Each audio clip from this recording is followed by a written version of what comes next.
नमस्कार, नंदास किचनमध्ये तुमचं स्वागत आहे। आज आपण टी टाइम स्नॅक्ससाठी बेकरीसारखा अय्यंगार स्टाईल रवा केक बनवणार आहोत। केक बनवायचं म्हटलं की खूप सारा भांड्याचा पसारा आला, तर भांड्याचा पसारा न करता एकच भांड्यामध्ये मिक्सही करणार आहोत आणि त्याच भांड्यामध्ये बॅटरही बनवणार आहोत। त्यामुळे भांड्याचा पसारा अजिबात होणार नाही। एकदम साधा सोपा परफेक्ट मोजमापासहित बनवला तर केक बिघडण्याचा चान्सच राहत नाही। तर चला जराही वेळ न घालवता आपण आजच्या रेसिपीला सुरुवात करूया। तर इथे मी मोठं मिक्सरचं भांडे घेतलेलं आहे, त्यामध्ये 2 कप बारीक रवा चाळून नीट करून घेतलेला आहे, 1 कप साखर, अर्धी वाटी मिल्क पावडर आपल्या आवडीनुसार कमी जास्त करू शकतो। एकदम बेकरी सारखा केक पाहिजे असेल तर मिल्क पावडर थोडीशी जास्त टाकावी तर लागेलच। हे प्रमाण अगदी परफेक्ट आहे। 1 चमचा बेकिंग पावडर, पाव चमचा खायचा सोडा। आपण बेकरी स्टाईल केक बनवणार आहोत तर थोडासा येलो फूड कलर 2 चिमूटभर घेतलाय, पाव चमचा मीठ। आता हे कोरडे साहित्य मिक्सरला पावडर बनवून घेणार आहोत। तर पहा, एकदम फाईन पावडर तयार झालेली आहे। हे झालं आपलं केकचं प्रीमिक्स। हे तुम्ही ज्याही वेळ असेल त्यावेळेस हे केकचं प्रीमिक्स बनवून ठेवला तर हवाबंद डब्यामध्ये, तर ज्याही वेळेस तुम्हाला केक खायचा असेल तर लगेच तुम्ही हे प्रीमिक्स काढून केकचं बॅटर बनवून लगेच केक बेक करून खाऊ शकता। आता यामध्ये आपण फ्लेवरसाठी 1 चमचा इलायची पावडर टाकलेली आहे। ह्याऐवजी तुम्ही कोणत्याही फ्लेवरचे इसेन्स टाकले तरीही चालेल। अर्धा कप दही फ्रीजमध्ये ठेवलं होतं म्हणून त्याच्या गाठी झालेल्या आहेत। 1 कप दूध घेतलेलं आहे। आता इथे मी थोडंसं दूध टाकणार आहे, कारण मिक्सरचं भांडं खूप भरलेलं आहे। मिक्सरला फिरवताना बाहेर त्याचं बॅटर येऊन सांडू नये म्हणून त्यात मी थोडंसं दूध टाकलेलं आहे। बाकीचं मी नंतर वापरणार आहे। तर पहा, वाटून झालेलं आहे। आता ह्यामध्ये मी 1/4 कप विदाउट स्मेल तेल घेतलेलं आहे। आता हेही मिक्सरला फिरून घेणार आहोत। तर पहा, बॅटर किती घट्ट दिसत आहे। आता ह्यामध्ये आपण उरलेलं जे दूध होतं ते थोडं थोडं टाकून मिक्सरला फिरून घ्यायचंय। जर तुमचं भांडं मोठं असेल तर हे तुम्ही एकदम जरी टाकलं तरीही छान न सांडता हे बॅटर वाटलं जातं। तर पहा, मस्त आपलं हे केकचं बॅटर बनवून झालेलं आहे। आता हे थोडंसं साईडला ठेवून देऊया आणि केक बेक करण्याची तयारी करूया। इथे मी गॅस पेटवून जाड बुडाचं पातेलं गरम होण्यास ठेवलंय, त्यामध्ये असं स्टँड ठेवलंय।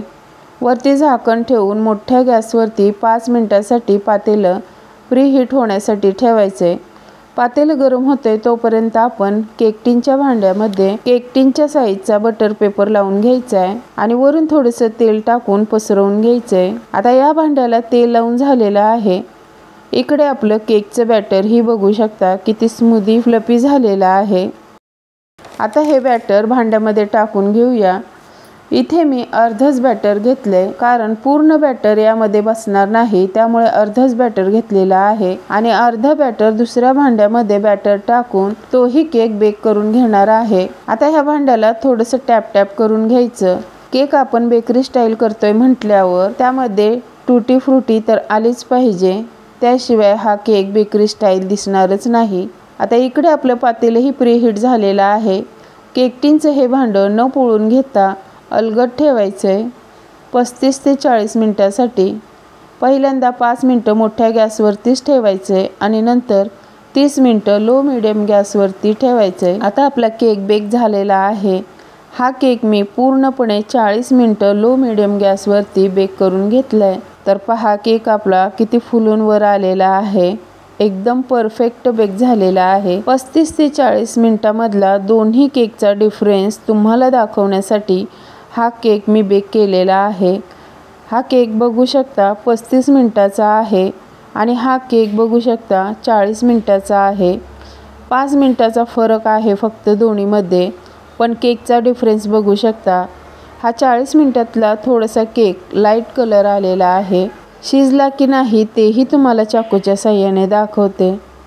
तर बघू शकता पूर्णपणे केक बेक झालेला आहे। थोडं सुद्धा चाकूला चिटकलेलं नाही, म्हणजेच केक आपला एकदम परफेक्ट बेक झालेला आहे। आता 35 मिनिटातला केक, त्याचाही कलर बघू शकता लाईट येलो कलर आलेला आहे। तोही शिजला की नाही चाकूच्या साहाय्याने दाखवते। बघू शकता एकदम पूर्णपणे केक आपला बेक झालेला आहे। फक्त एवढंच की 35 ते 40 मिनिटामध्ये दोन्ही अंतरामध्ये छान एकदम परफेक्ट केक तयार होतो। फक्त एवढंच डिफरन्स दिसतो की कलरमध्ये एक लाईट ब्राऊन होतो आणि दुसरा लाईट येलो, एवढाच डिफरन्स दिसतो। पण केक मात्र एकदम परफेक्ट बनतो। केक पूर्णपणे थंड झालेला आहे। याच्यावरचा बटर पेपर काढून घेऊया। तर बघू शकता किती परफेक्ट झालेला आहे बेक। एकदम डबल साईजमध्ये फुललेला आहे। कुठल्याही प्रकारचा यामध्ये मैद्याचाही वापर केलेला नाही। एकदम हेल्दी असा हा केक खाण्यास तयार झालेला आहे। हवं त्या साईजमध्ये केक हवा तसा कापून घ्यायचा।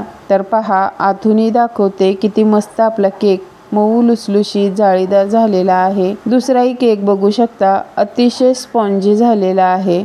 पहा, अगदी बेकरी स्टाईल केक तयार झालेला आहे। 4च्या चहाच्या वेळेस खाण्यासाठी एकदम हेल्दी आणि पौष्टिक हा केक मोठ्यांनाच काय तर लहानांना सुद्धा हा केक खायला खूप आवडेल, इतका हा टेस्टी केक लागतो। दिसायलाही बघू शकता आणि खायलाही आणि चवीलाही एकदम परफेक्ट बेकरी सारखा दिसतो आणि खायलाही तसाच लागतो। तर तुम्हीही माझ्या पद्धतीने एक वेळेस नक्की करून पहा आणि माझे व्हिडिओ जर असेच आवडत असतील तर लाईक करा, शेअर करा, कमेंट करा। चॅनल अजून सबस्क्राईब केलं नसेल तर करून घ्या। भेटूया अशाच नवनवीन व्हिडिओमध्ये। तोपर्यंत धन्यवाद।